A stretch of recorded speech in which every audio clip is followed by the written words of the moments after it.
আসসালামু আলাইকুম। জান্নাতের রান্নাঘর থেকে চলে এসেছি আমি জান্নাত। আজকে আমি আপনাদের সাথে শেয়ার করব দেশি মুরগির মাংস ভুনা। এখানে আমি একটি কড়াইয়ের মধ্যে পরিমাণ মতো তেল দিয়ে দিয়েছি 2টো পেঁয়াজ কুচি, দিয়ে দিয়েছি 2 টেবিল চামচ রসুন বাটা, দিয়ে দিয়েছি 2 টেবিল চামচ জিরে বাটা,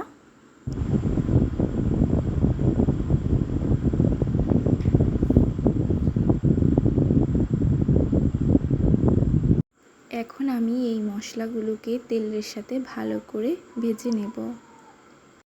আমি আগের ভিডিওতেই বলেছিলাম তেলের উপরে পেঁয়াজ মশলা ভালো করে ভেজে নিলে তরকারি থেকে ভালো একটা ফ্লেভার আসে।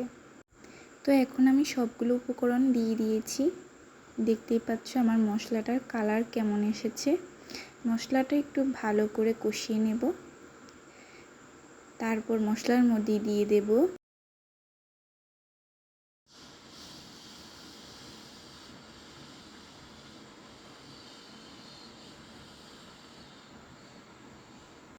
এখানে আমি সবগুলো মাংস দিয়ে দিয়েছি।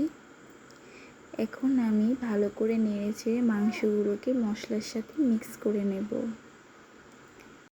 আর এই মশলাটার মধ্যে মাংসগুলোকে ভালোভাবে কষিয়ে নেব। বন্ধুরা, আমার রেসিপিগুলো যদি তোমাদের কাছে ভালো লাগে তাহলে ভিডিওতে একটা লাইক এবং কমেন্ট করে দিবে। আর নতুন নতুন ভিডিও পেতে অবশ্যই চ্যানেলটা সাবস্ক্রাইব করে রেখে দিবে।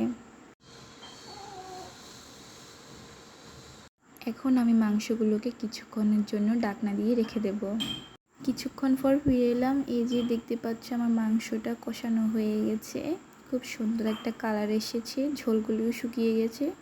তো এখন আমি পরিমাণ মতো পানি অ্যাড করে দিব। আমি আগের ভিডিওতে বলেছিলাম তরকারি যদি ভালো করে কষানো হয় তাহলে পানি বেশি দিতে হয় না, আর তরকারিতে পানি বেশি দিলে তরকারিটা পাংশে লাগে।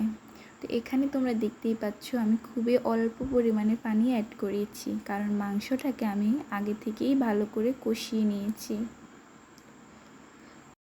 তো ব্যাস, এখনই এইভাবেই আমার রান্নাটা হয়ে যাবে। আমি কিছুক্ষণের জন্য ঢাকনা দিয়ে রেখে দিব।